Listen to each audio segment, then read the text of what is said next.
हम्म। सबसे पहले सभी बच्चों को छठ पूजा की ढेर सारी शुभकामनाएं। मुझे उम्मीद है कि इस पर्व को आप लोग बड़ी धूमधाम से मना रहे हैं बच्चों, और अपने स्टडी का भी बिल्कुल खास ध्यान रख रहे हैं बच्चों। इसके पहले के वीडियो में आप लोगों ने उदाहरण नंबर 1 में 3 प्रश्नों को हल किया था। आज का वीडियो उदाहरण नंबर 2 से कनेक्टेड है बच्चों। उदाहरण नंबर 1 नहीं, 2 से कनेक्टेड है, सॉरी। उदाहरण नंबर 2 में बच्चों यहाँ पर आप अगर देख रहे हैं तो दो प्रश्नों को लिया गया है और दोनों ही प्रश्नों का इंटीग्रेशन यानी कि समाकलन निकालना है। तो चलिए कैसे निकालते हैं, देखिए।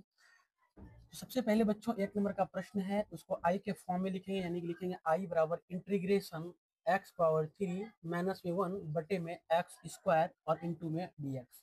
ये मेरा इंटीग्रेशन के फॉर्म में आ चुका है बच्चों। बच्चों आप हमेशा याद रखिएगा कि बटे के नीचे जो भी चीजें होगा आप ऊपर में उसको डिवाइडेड करेंगे, यानी भाग लगाएंगे। यहाँ पर अगर आप देखें तो एक्स स्क्वायर जो है बच्चों एक बार एक्स क्यू में भाग लगाएगा, और ये एक्स स्क्वायर जो है एक बार एक में भाग लगाएगा।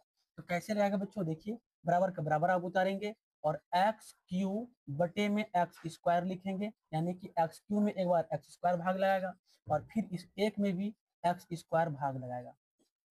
फिर बच्चों आपको dx का dx उतार देने हैं। अगर यहाँ पर आप देखें, थोड़ा सा रफली आपको समझना होगा बच्चों। अगर एक्स क्यू में एक्स स्क्वायर से भाग लगाएंगे तो मेरा एक्स बचेगा। अगर हम लोग एक में एक्स स्क्वायर से भाग लगाएंगे बच्चों तो मेरा एक्स पावर माइनस 2 आएगा। तो यानी कि इसके जगह पे हम लोग लिखेंगे एक्स और इसके जगह पे लिखेंगे एक्स पावर माइनस 2। तो यहाँ पर इंटीग्रेशन का हम लोग इंटीग्रेशन उतारेंगे और यहाँ पर लिखेंगे बच्चों एक्स और यहाँ पर लिखेंगे एक्स पावर माइनस 2, और इंटू में dx था तो हम लोग dx को भी उतार देंगे। बच्चों एक चीज हमेशा याद रखिए कि जब हम लोग इंटीग्रेशन को निकालते हैं तो इसमें देखा जाता है कि अगर वो भाग के फॉर्म में है या फिर मल्टीपल के फॉर्म में है, आप उसको जोड़ या घटाव के फॉर्म में ला लीजिए और फिर उसके बाद अलग अलग इंटीग्रेशन लगा करके उसको हल कर लीजिए। तो यहाँ पर देखिए घटाव के फॉर्म में आ चुका है मेरा, तो ये इंटीग्रेशन जो है एक बार एक्स पर लगेगा बच्चों, और ये इंटीग्रेशन जो है एक बार एक्स पावर माइनस 2 पे लगेगा। तो चलिए हम लोग अलग अलग इंटीग्रेशन लगाते हैं। तो एक्स इंटू में डी एक्स एक बार इस पे लगा देंगे, फिर इंटीग्रेशन का चिन्ह देंगे, एक्स पावर माइनस 2 इंटू में डी एक्स। अलग अलग इंटीग्रेशन हमने लगा लिया। बच्चों थोड़ा सा और बेसिक देखना है।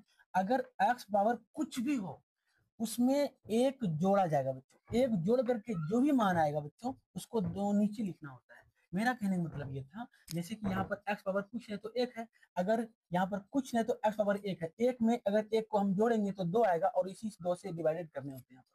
यहाँ पर बच्चों अगर हम लोग लिखेंगे तो एक्स पावर एक और एक इसमें अपने मन से हम लोग जोड़ेंगे, यानी एक्स का स्क्वायर होगा और बटे में 2 लिखेंगे, माइनस का माइनस उतार देंगे। फिर यहाँ पर देखिए एक्स पावर माइनस 2 है तो माइनस 2 में भी हम लोग एक बार एक को जोड़ेंगे, तो जोड़ने से क्या आएगा मेरा बच्चों, माइनस 1 आएगा। तो इसी माइनस को बटे में भी लिखेंगे, तो माइनस 1 लिखेंगे और यहाँ पर लिखेंगे माइनस 1।